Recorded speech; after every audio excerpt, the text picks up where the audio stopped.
Buffalo Bills emerge victorious in Week 1 and remain undefeated on the 2024 NFL season. We'll also give you our picks and hope the Bills squish the fish coming up this coming Thursday. All of this and more on this edition of the Buffalonian podcast. All right, let's go.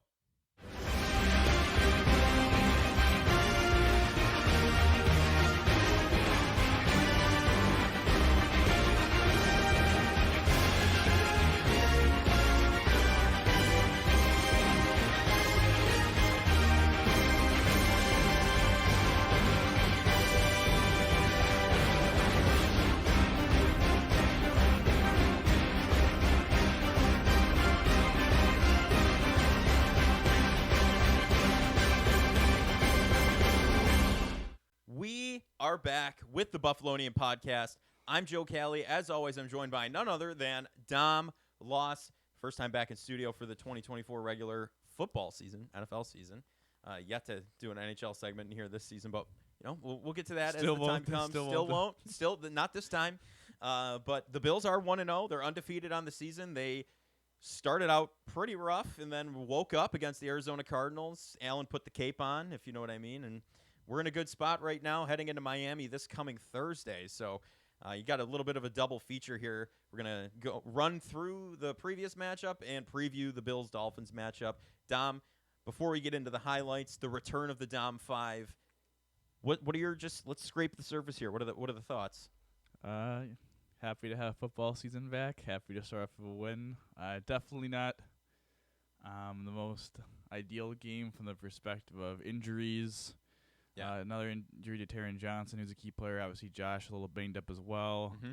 Also, just not ideal for the fan perspective of thinking you're maybe getting an easy game week 1, having a high spread and having a feisty Cardinals team come in here and all of a sudden they're down by 14 going to the 2-minute warning. Yep. And then they got booed. So, the boo birds are out. And again, as we mentioned on the pod, I am more sarcastic cheering is better than booing, but yes, that was an entire segment last season. Then it still stands true. Don't boo. Sarcastically cheer. That's the way to do it.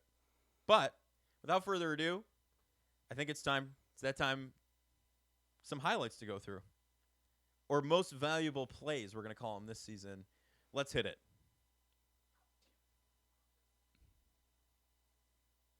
We're going to start it off here with the man himself, Josh Allen. As you can see, 17-3, not anymore going into halftime. You heard double dipping. It's a party foul, big one. Not here. He needed to get it going, and he did. He put the cape on, got the job done, put the Bills in the board. And here we go. In the second half, 17-10, Arizona still. M&M's in water, question mark. Mac Hollins makes the touchdown catch. Pretty solid route by him. No separation. Grabbed it. Come on. Mac Hollins makes a debut in Game 1 in the end zone. You got to love it. Don't agree with the M&M's and water, but we'll talk about that later. Greg Rousseau, maybe talk about him in a little bit too. Seeing some big plays out of him this weekend, a big force on that defense. As you can see, a strip sack. Kyler Murray started to see ghosts out there in the second half, and one of them was Greg Rousseau. So, listen, you can't complain. The ball game's tied. Greg Rousseau comes through in a big moment. The Bills have a chance to go up here, and they're going to do it. Khalil Shakir, talk about a rumble, bumble, stumble into the end zone. He rolls on top of a defender. Rolls on top of him into the end zone. Come on. Khalil Shakir, is the experiment over? Absolutely not. It's still ongoing. So, as Dom would say. Thanks, Joe. We'll take a look here. Kyler Murray's just distraught on the end zone. Distraught. He let Spencer Brown spike the ball. Offensive line, big play out of them there, creating the blocks. Allen goes deep here. To who else? Khalil Shakir.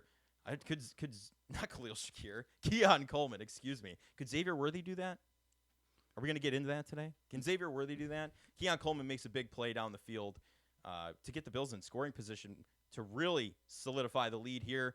And who else? This kind of looks like deja vu here. Allen starts to scramble out to the right. Is he going to go lay his shoulder down? Nope, he goes over the top into the end zone. He said it himself, Budda Baker. He knew he wasn't lowering his shoulder into Budda Baker, so he decided to, take the elevated route. And he did say, can't make a living doing that. We'll see if he does it anymore this season. He's known to go over the top. But Arizona got the chance to win the game. McDermott put him in a position. Kyler Murray takes a big shot downfield, UB grad Jamarcus Ingram and DeMar Hamlin's big game there. Separated it at the end. Allen celebrating on the sidelines. Come through in a big moment. Jamarcus Ingram. Was it pass interference? I don't know. I haven't. I can't tell you. But the officiating in general, just have to make a note after the highlights. It was almost a zebra highlight reel. I was this close to all of the misplays. Hip drop tackle, that a horrendous first drive. But Bills get it done. Lots of highlights to go through. I'm dreading the day. Dreading the day this season, like last season. That first game where there are no highlights. But that's not this week. Not this week. Dom, what do you think? Not this time. Not this time. What do you think? Those are some good plays right there. I give you a solid A- on the run. Because I said Khalil Shakir instead of Keon Coleman. Sorry. Got a little excited there, but yeah, I did. The rumble, bumble, stumble, got you some extra credit points. He did though. Bumped up the letter grade. That was an amazing touchdown from Khalil. He rolled on top of a defender. That's something you see Julian Edelman doing back in the day. So yeah, I mean that was a really momentum changing play because it gave the Bills their first lead of the day. And did you notice something too? No, but tell me, I don't know. It wasn't just one receiver getting the brunt of everything. We might have something to talk about that later. Maybe. The pie was spread, cut evenly, as your 7th grade math teacher would say. Pie day. It was a very interesting day. 3.14. I can't complain. I really can't. I mean, there are things we can complain about. As I said, we will complain about. We will complain. But not just about the officiating. I'm hearing calls. New York's buzzing in. I think it's time for the Dom 5. What do you think? Yeah, his foot was in bounds, so it was a complete catch. Yeah, let's go. New York. Waiting all day for the Dom 5. I'm still going to make that jingle at some point with Carrie Underwood's voice. With AI now, you never know what could happen. All right, yeah. Okay. Sure, buddy. Number 1 in the Dom 5. This guy, nice little picture for me there for the people that are I know, I stalked your LinkedIn to get that. Josh Allen is still good at football. So that's always, a nice way to look at life, as it's been 8 months since we've been able to see our brother Josh play football. And I know he's played in the preseason, but I'm talking about actual real games that actually do matter. I mean, he played 6 snaps and ran the ball. Yeah. It wasn't. Yeah. So to know that he's still, the game changer that you need him to be, both through the air and on the ground with 4 touchdowns, a very efficient 18 to 23, 232, which is kind of, I don't know where it ended up after Monday Night Football, but that was a top 10, production to 232 yards, which is kind of surprising. Just, the league did not have a lot of passing production in week 1, so that was definitely kind of surprising. But then it adds another 39 yards on the ground and 2 touchdowns. Obviously, the 2 big touchdown runs. Mm-hmm. So again, I think it just, when you have Josh, you have a chance. And dog's a dog. He played well. We have to be honest. I think I think we'll have better games from Josh because of that. That fumble. I'll talk about it a little later in the Dom 5, but it just can't happen. But no, at that point, I thought the tone was set. I thought that might have been it. I was like, okay, we're starting off really rough here, but they put it together as you saw, and Josh Allen, he can still play football. So as long as that happens, I think we're fine. Yeah, as long as he's somewhat healthy. Mm-hmm. Number 2, Groot has taken a leap. I mean, Groot is just a man among boys at this point. He was one of those guys that, throughout his career has been a very productive player, maybe not quite in the box score, but, is nifty kind of in the pass rush. Obviously was always a very good run defender. You saw that a couple times, on Sunday. But I think now he's kind of put it all together here in year 4 with the pass rushing ability, with all his talent at being 6'7", the reach to strength. I think he's learned really he's matured his game. And listen, he had a big game. 3 sacks. Really 2 sacks. I'm just going to be honest. The 3rd sack was a 0-yard. Kyler Murray ran out of bounds, which you could have credited to anyone. But he had a drive-ending sack and a turnover on the forced fumble. So he did. And again, it was very effective, against the run as well, and playing both sides. And he played a lot of snaps, and they're going to need, he had a big workload. I'm interested to see if that continues throughout the year, but. Yeah, he's definitely he was the best defensive lineman in the game for both sides, really, but definitely for the Bills, and it'll be interesting to see if that continues. Yeah, we are Groot, right? This guy actually just balled out. So that's a huge step you wanted him to take. Last season, he showed a lot of flashes. He's been a solid player since they've drafted him, truthfully. So really making a step out, though. In the absence of, after Von Miller's injury, he stepped in, and Leonard Floyd and him last year were pretty solid on both sides. So to see him continuing to increase his production is what you want to see. So I'm very happy with that. Greg Rousseau always has a spot in the heart for the Bills. Talking about everyone eating, number 3, everyone touches the ball. I think this was kind of what this offense is going to look like through the air. Yep. Not maybe one person dominating the targets. We'll talk about Keon Coleman, in a little bit in a second, but he had the most targets. There's only 5. 4 catches was the most. So, I think that was maybe a little bit surprising that we didn't have one person kind of, I don't want to say go off, but have more than 4 catches. But I think maybe we'll see that later. The Cardinals did a really good job with Dalton Kincaid, really making him a point of emphasis. Yes, sir. Only 1 catch for 11 yards, but you saw the passing game. Was able. They had other, counters to taking Kincaid away that they could count on, and that was a question mark, right? We had question marks all offseason about, is this wide receiver room good enough where if you take away who you think maybe option 1 is in Dalton Kincaid, do they have enough players to make enough plays to be productive? And I think so. I know the Cardinals aren't a great defense, but the week 1, that answer was a resounding yes. I mean, you had Matt Collins with 2 catches, 2 first downs, touchdown. You had MVS with a catch for 19 yards on a nice little, fake the post stop route. And then you also had MVS also kind of wide open for, not wide open, I should say, but had a step for maybe a big play. So nice to see him getting a role. Curtis Samuel really wasn't used that much, but you saw his ability in the screen. Yeah. You saw James Cook have a nice day out of the backfield. Ray Davis had a catch. Dawson Knox had an explosive play. They even ran Ray Davis for a play, too. Obviously, Khalil Shakir has a big day, too, with a touchdown on a screen pass. And then, Keon Coleman, again, we'll talk about him in a second, so I don't want to focus too much on him. But he had 451, led the team, and he had a nice day, too. So everyone kind of ate. Everyone had, I think, 9 receivers, caught the ball. And just a very productive day through this passing attack. Yeah, you saw Joe Brady's offense in full swing, really. Everyone got a piece of the pie, and that's what we stressed last offseason, right? They were trying to force it to one guy, and that was just not working. That's why the New York Jets game went the way it did to open last season. It's why as soon as Brady took over, that was the Dom 5, I think, multiple times said. Everyone was spreading the wealth. Everyone was getting the ball, right? So you're seeing that continue and get more efficient when Joe Brady's not play caller A playing with playbook B. He's now play caller A playing with play caller A, or playbook A, excuse me. So I think that's only going to get better from here. Yeah, as the players get more familiar with the system, especially because they also do have a lot of new players still. Right? So youngins. Number 4. Need a better start. Obviously not ideal to be losing 17-3 with 2:40 to go in the first half. They kind of, I don't say lucked out of it because they played well. They had a couple of things not go their way, and really they kind of dominated the second half. And I think the score is probably a little bit closer than what it should have been. But yeah, you just need a better start.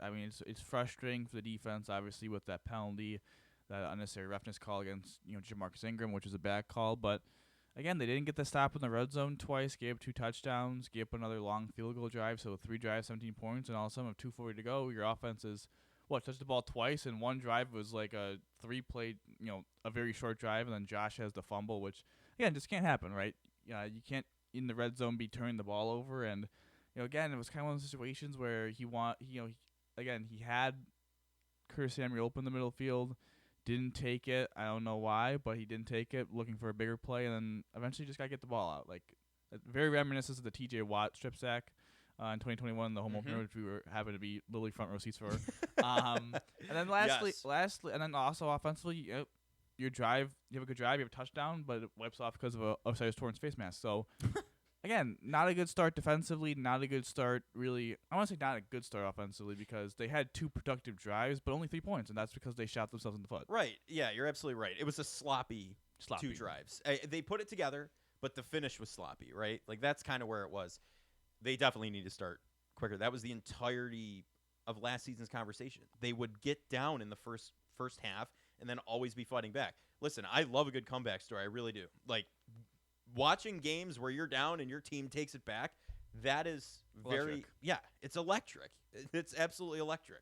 But I'd like to not go and, have my blood pressure skyrocket at the beginning of every game. That would be kind of nice. So I agree. You got to limit the mistakes early, get on the board early, and, Osiris Torrance take less penalties next time. But, they also, a reasoning for that could be they played 6 meaningful snaps together in the preseason, the starters, and that was it, with Josh Allen under center, right? So this was effectively their preseason, their first quarter, right? Like, if thinking about it. So Iron out the kinks. I think it'll be fine. Yeah, I think they'll be fine. And I'm sitting here saying again, iron out the kinks. They bounced I know back. the answer. They bounced back. They made coaching. Good job for the coaching staff. They made some adjustments defensively. I think it took them a second to kind of rebound from Taron Johnson, and Cam Lewis had to get kind of situated there. Yeah. Which I guess, talk about Cam Lewis stepping in though in a big moment. Well, number 5. Oh, is it really? The defensive bounce. There we go.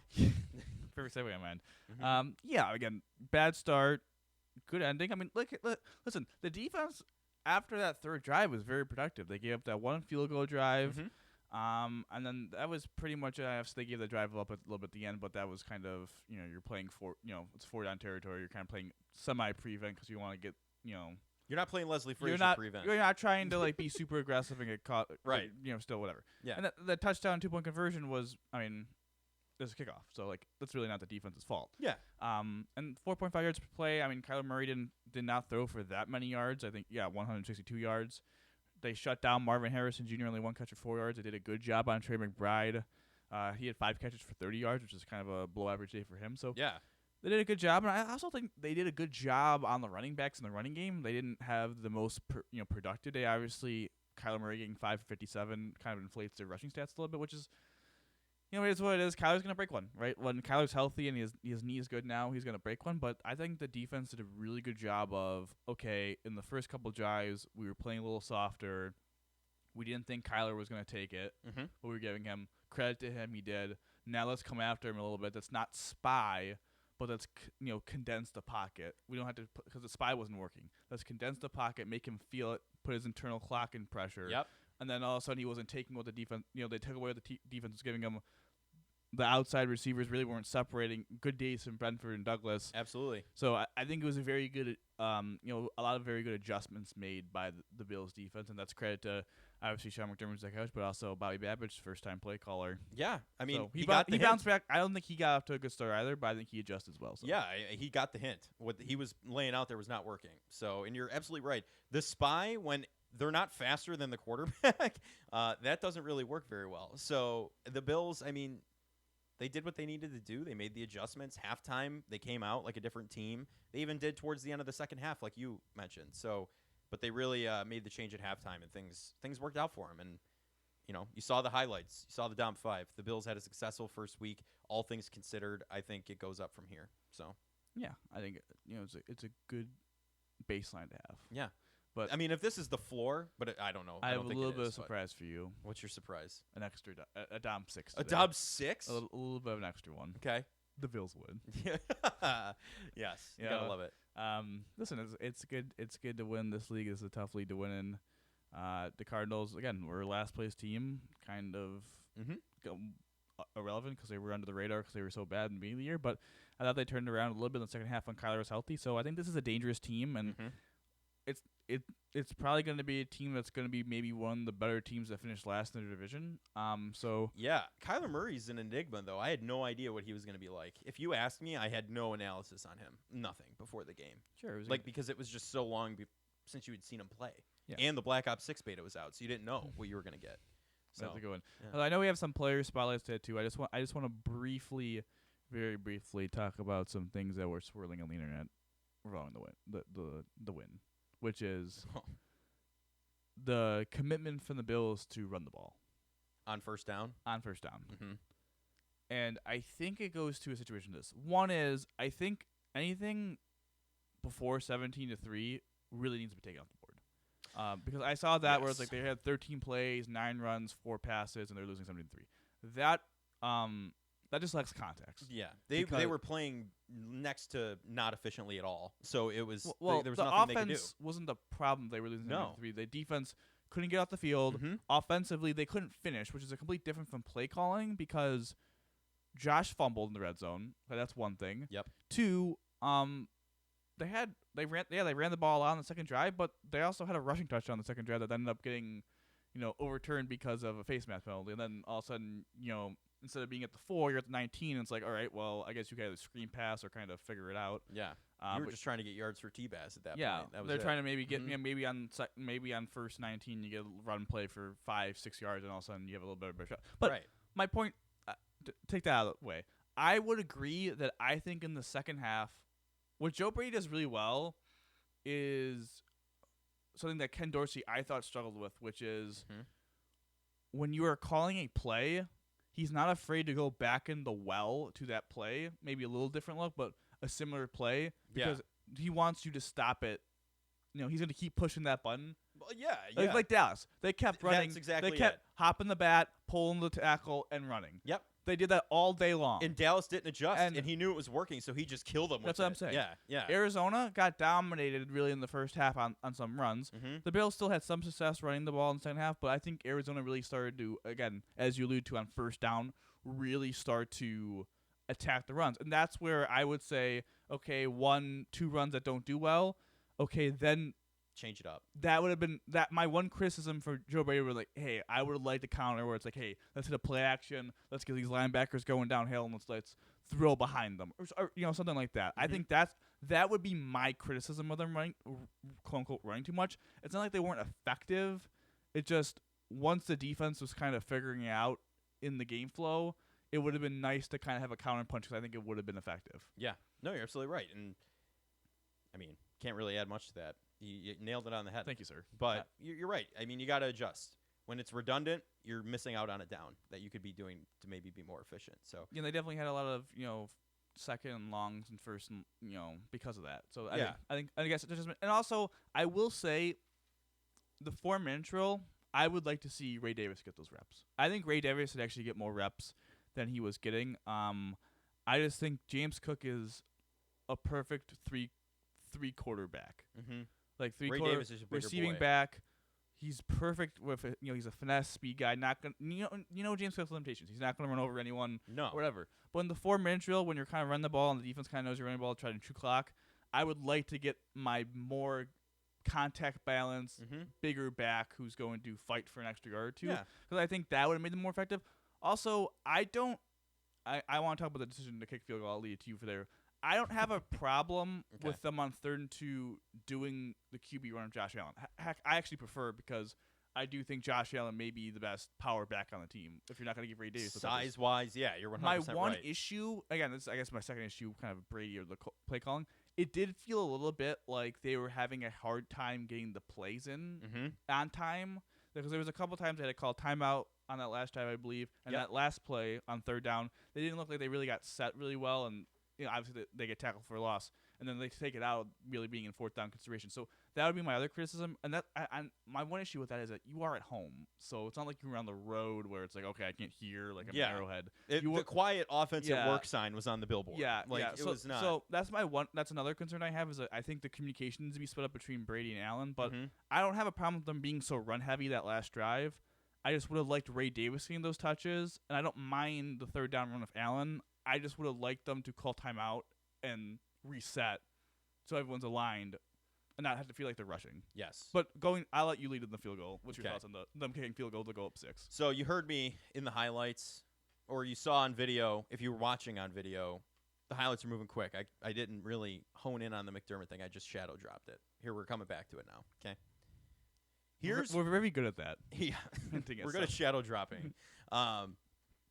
My takeaway with kicking the field goal, what was it? 4th and 2? 3. 3? Yeah. 4th and 3. Long 3, like 3.5. Yeah. I think it was. Instead of going for it, I get I'm not going to be one of those guys who's like, oh, go for it on 4th down all the time. Like, there are times, there are places. This, to me, was one of those places because you go for this field goal, right? You're up by 6. You've now given the Arizona offense over a minute. It was upwards almost 2 minutes to roll down the field. Yeah, they have all their timeouts, too. Thank you, producer, for pointing that out. All their timeouts, too. To march down the field, which they were able to do in the beginning of the game. And Kyler Murray can use his legs. James Conner is a great running back. You allowed them the chance, and they almost did it, to go down and score. You saw Jamarcus Ingram break up that last throw. There was still time on the clock if they converted that, right? Mm-hmm. Absolutely. So, in my opinion, McDermott, the one gripe I have, I'm not on the fire McDermott train. We're done with that, okay? For now. Until something egregious happens or they're 500 again at some point, we're done with that. To me, he coaches not to lose games. He does not coach to win games like an Andy Reid, right? Or someone like that. A little more, he is aggressive. He does go for it. Don't get me wrong. But that situation, if you go for it on 4th and short and you get that, game's over. True. The game's done. You don't even have to worry about them coming back. What are your thoughts? Yeah, I definitely think. Yeah, I definitely would agree with you. It's frustrating because McDermott has moments where he's incredibly aggressive. Like, I think we saw it, the first drive of the divisional round against the Chiefs. Like, he went for it 4th and 2 at his own 33. We saw it in the finale against Miami, going for it 4th and 1 at their own 34. Like, right. He's gone for it in big moments. I will somewhat agree with him that my real criticism of the 4th down decision again is the 3rd down play, because you got pushed back on the 3rd down play where it kind of like now it's 3rd and a long. Now you can't really run the ball or do a QB run because you can't. You know, like if it was 4th and 2, I think you would have went for it. I think it was the wrong. I agree with you. I would have went for it. Mm-hmm. I also think a small positive that now that they won the game that we could say, massive confidence boost to Tyler Bass. Oh, yeah. Because I know it's 39 yards, but that was going into the wind, and that's not an easy kick. No, and you saw who's Prater's Prater's kick. I think it was PAT or I don't know if it was a kick at some point. It hooked going into the wind bad. So so I think that might have So again, definitely a little confidence boost to Tyler Bass, but I agree with you because Arizona had all 3 timeouts. They had that cheeky play with the 12 men on 2nd one, which I think you could decline. I know you really don't want. I know you don't really want to be declining plays that give you first downs because you don't want to be like on 2nd and 1 lose 3 yards and then someone's 3rd and 4 and you look like an idiot. But I don't know about that. But Kyler Murray scrambled for a good chunk too. He was using his legs. I think my frustration with that is that you gave yourself an opportunity to lose when you could have won for it. And if you don't get it, I know people are gonna rip him. I wouldn't have. I think most people would have been like, you know what, that they go down and score a touchdown. Heck, like good gave it on in them. 17's hands. 17's your best player. Ride or die with him. No issue with me. Mm-hmm.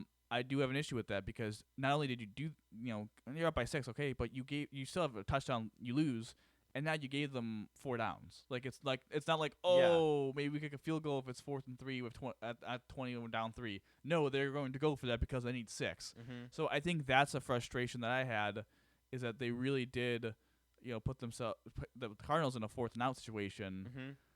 And it's not like, and they kicked the ball out of bounds. Yes.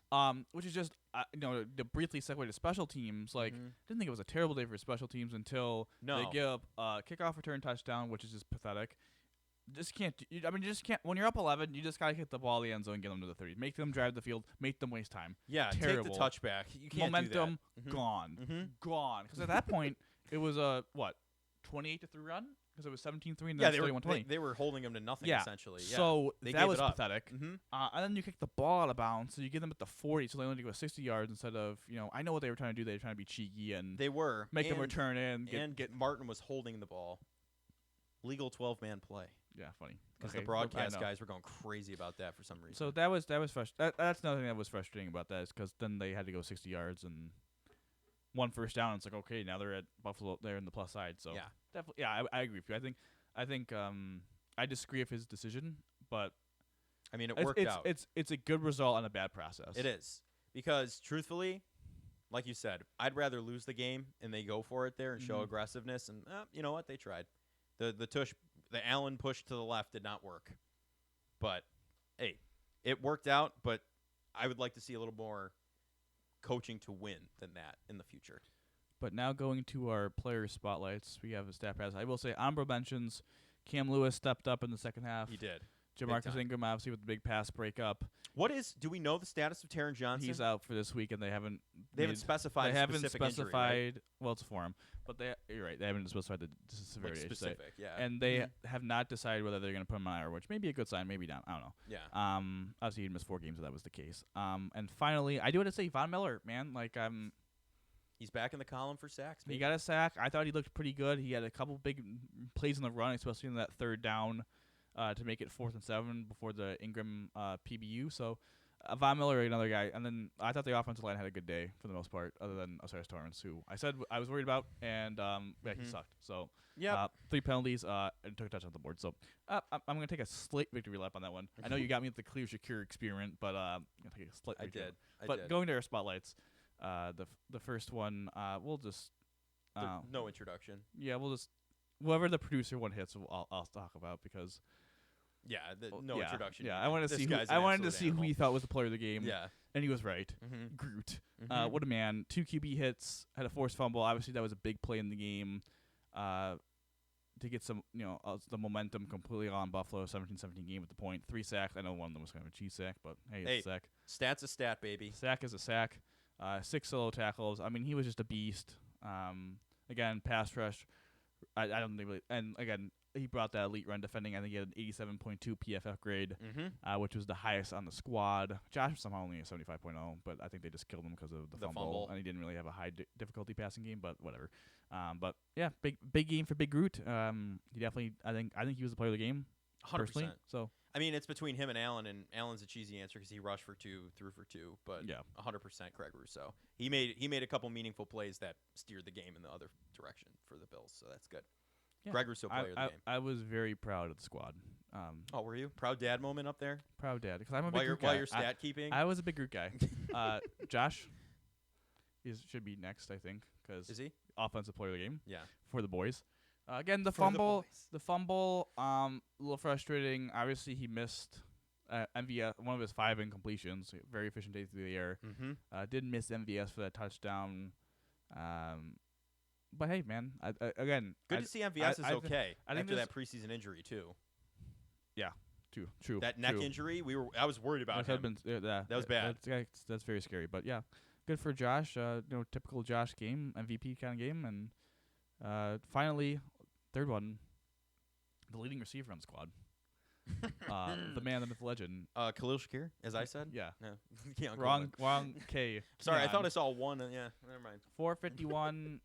Big day from Keon Coleman in his debut. Outplayed Marvin Harrison Jr. I'm just gonna say it. He did. And had 4 catches and 5 targets. And the 5th target, I had to say, I hate the goal line fade. I think it is a stupid play call. I think you're wasting pretty much down on a very low percentage play. I didn't mind it. I didn't mind that the first play after he wins a 50-50 ball, you give him another shot. Yeah, especially a big boy like that. Not a great throw from Josh. I don't think they were quite in sync, so hopefully they get that chemistry going. But yeah, I mean, he was able to beat he beat Mian, and he showed that 50-50 ball. So again, can he build on it now in a short week? I'm very excited to see. But I'm gonna silence the haters for a second. But I do say I was concerned of Keon Coleman. I'll be honest. Slightly retract from a little bit. I was really concerned how raw he was, that he wasn't really going to have a big role. I thought Mac Collins did have the touchdown, but yeah, I was very surprised to see that Keon really had that week 1 production, and hopefully instill some confidence in him after 1 week, and he can bridge on it from there. But I just got to say, anyone who says he's a lazy route runner, I don't want to hear it again. And also, that 50-50 ball in the end zone that they threw to him again, the second one you mentioned, why wouldn't you? The guy, he's huge, right? Momentum. He could pull. He pulled a couple flags, too, pass interference and a holding call because of his size. What if he did that in the end zone? Got you on the 1-yard line, push in, boom, touchdown. They got it anyway, but go for the size. Go for him. All about it. Boom. Is it betting on the Bills time? I think it is. It's time to pick the Bills and Dolphins. It's time to squish the fish. Very quick preview. I think we're going to take like 10 minutes. But yeah. It's going to be a shorter. It's not a full episode, so we'll roll with it. But the Bills are playing the Dolphins Thursday Night Football. Short week in Miami. No sun to worry about getting baked on the other sideline, so it should be all right. I guess. Well, let's just roll in. Offense. What do you think they have to do after seeing last week? What's the offense got to do to make this happen against the Dolphins defense that struggled at first against the Jaguars, but they ended up showing up, too, to make the game close? Yeah, I thought the Dolphins would have won the game because of their defense. I was only 17 points. I had that big strip sack. I should say strip sack. Sorry, not a strip sack. Forced fumble. ETN, in the red zone. Sorry. That was huge. Huge. They also had that big 4th and 1 down 3. The Jags pulled a McDermott and went for it. like on their own 30. Yeah, I mean that's a Doug Peterson. And though. it was but it was a terrible play call. Yeah. And they lost yards. Yeah. So I think offensively, like I just let Josh cook. I don't know. I mean, I think this is a good test because I don't want to scroll my pick, but the Bills are 1.5 point underdogs. I think it's a good test because the Cardinals, again, aren't a very talented defense. I think we saw that the Bills really had their way for the most part. Weak front seven. Mm-hmm. I think this is a little bit of this is a stronger front seven. Obviously, they have Jalen Phillips back. We'll see how he comes back because it's a short week off the Achilles. First game back from the Achilles now. It is. So we'll see how many reps he could do. They have Calais Campbell, who I think is still good. He's so old, but he's still so good. Mm-hmm. And they still have Zach, Sealer on the inside. They have some, athletic linebacker. So I think it is going to be a test a little bit. And the rivalry is big. Rivalry is big, obviously. Yeah, they have a good they have a solid secondary as well. So I like that. I think this is a good test for this offense. This is a tier up or two, compared to the Cardinals defense. 100%. I think we'll see. I think they are a little bit more of a they fly around and make plays. I'm very intrigued to see Kincaid had a very productive day in the season finale. He did. That he did. They ran the ball pretty effectively. Josh obviously had a good scrambling day as well. Obviously, they had a couple turnovers, which were pretty bad. But Khalil Sugar had a nice day as well. When those screen passes. So Yeah. we'll see. Again, it's a different defense.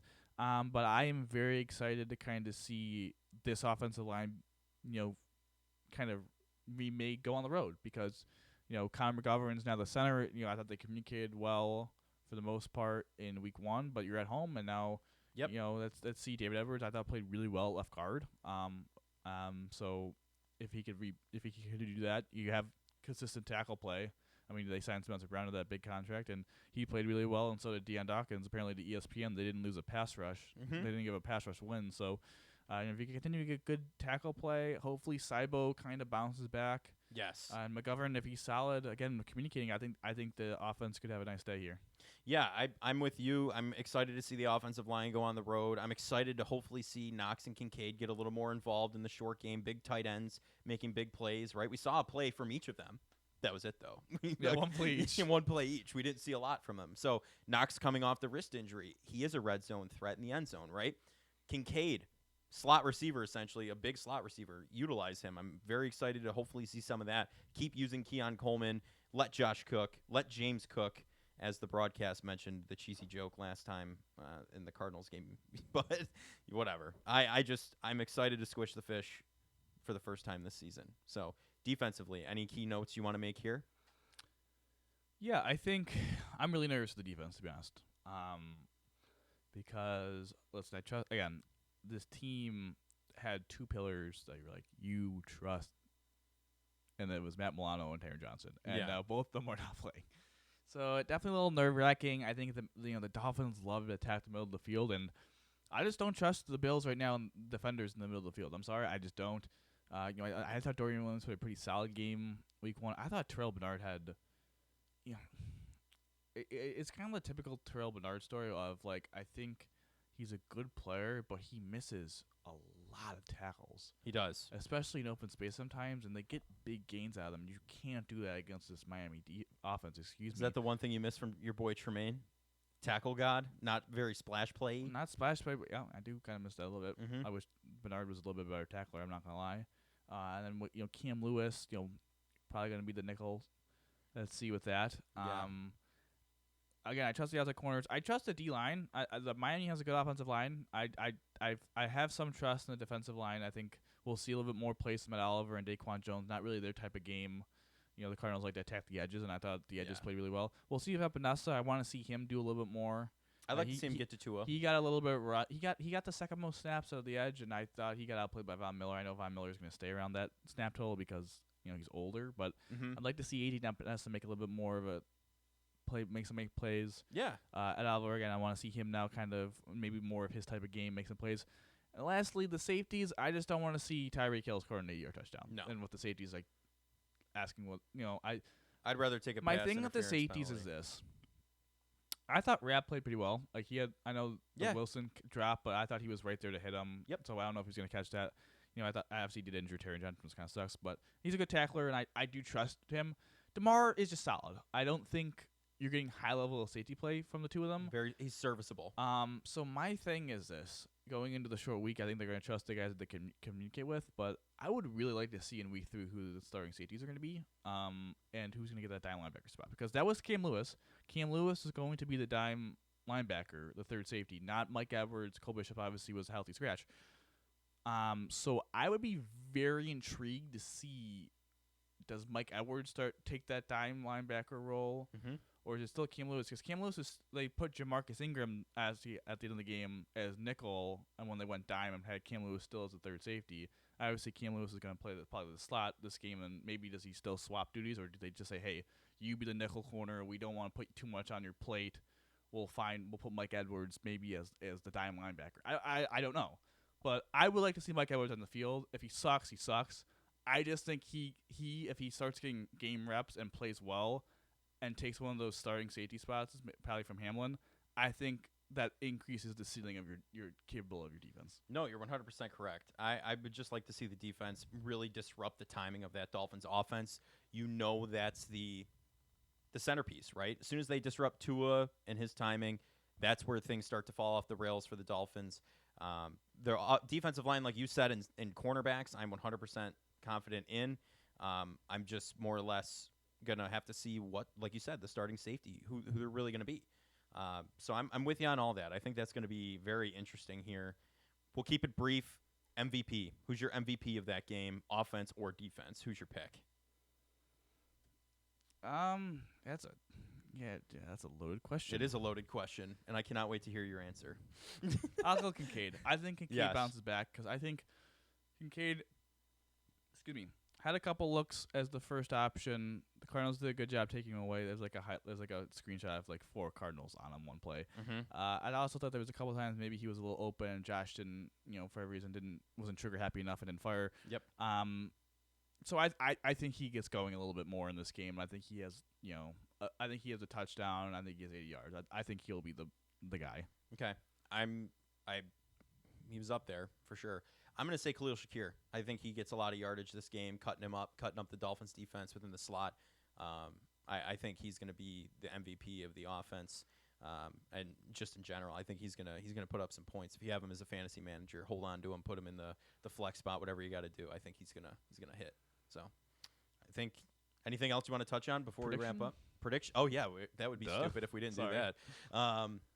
Okay, you know what? I'm gonna do my favorite stat line here. You ready for this? I just want to say right now, I think we should do a game between ourselves to see who gets the closest to like the score, because like.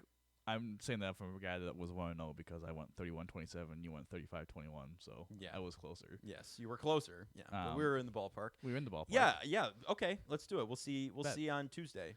So, you want me to go first? Or? Yeah, you shoot. Whatever. I was gonna go, but you're good.